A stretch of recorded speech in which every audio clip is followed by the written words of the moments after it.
This is my eyeball process part 13, animatronic eye movement.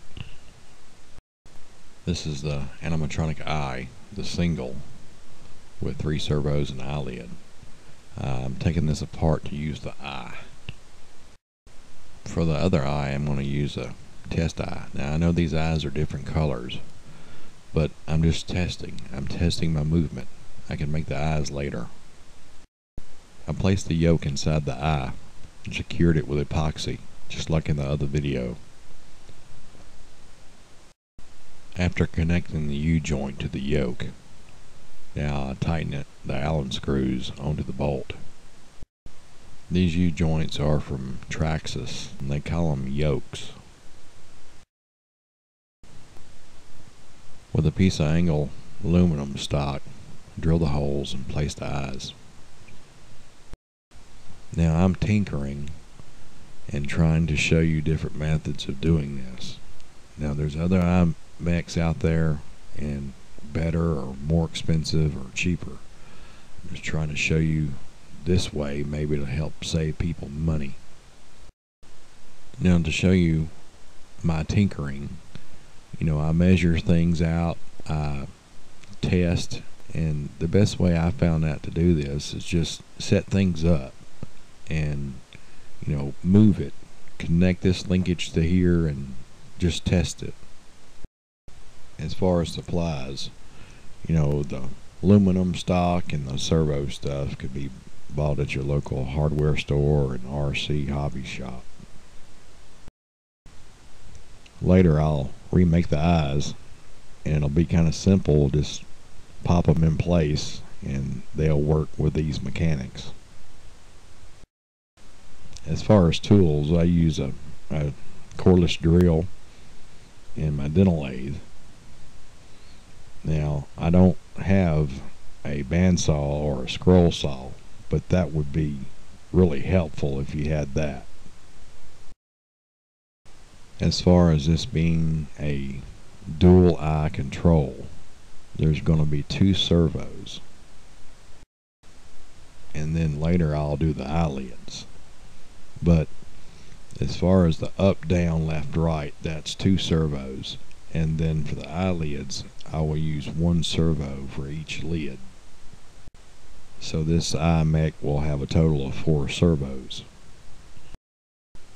I feel like eyelids should have their own separate servo. You get more expression. Later I'll taper all this down, angle it to the shape of the skull of the creature. So when I lay out the designs for the eyelid servos, I just need to make sure I keep it tight as I can. I'm really impressed with these Traxxas yokes or U-joints, and I've been experimenting a little bit with maybe making some ear mechanics using these U-joints. In designing these mechs, I have to keep taking these things apart and putting them back together again. Here I have to remove some extra metal off the eye bracket. Making custom servo mounts is a plus. You don't really have to make them out of metal. You could make them out of dental acrylic. You just need that proper angle. As far as designing linkages and things like that, using the fishing swivels. As far as the servo arm, that is for the left-right movement, I took a long servo horn and made it longer with dental acrylic. I mean, it's possible that they have them that long. I've just never seen them before. When designing these mechanics, there's certain parts or linkages that I would love to have. I don't know if they exist, or basically you just have to make them. I feel that the fishing swivels work. You just need to make sure that your hole that's in the back of the eye is small enough to give it just enough give to do its left, right, up, down movement. But as this being a prototype, later I'll make it tighter and more fluid. I mean, it works, as you see here. It's working fine, but I need to fine tune it, make it tighter, make it cleaner. Well, I think I need to tighten up things, make it a little bit more cleaner.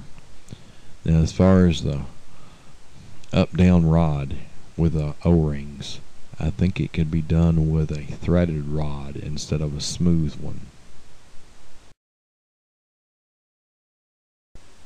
This is the first test for the dual eye control.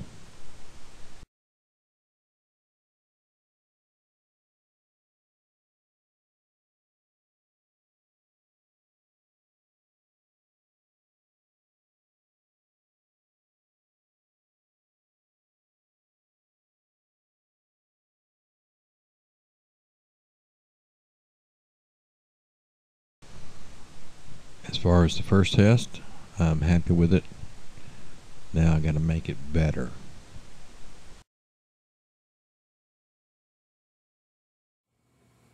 Hope this helps.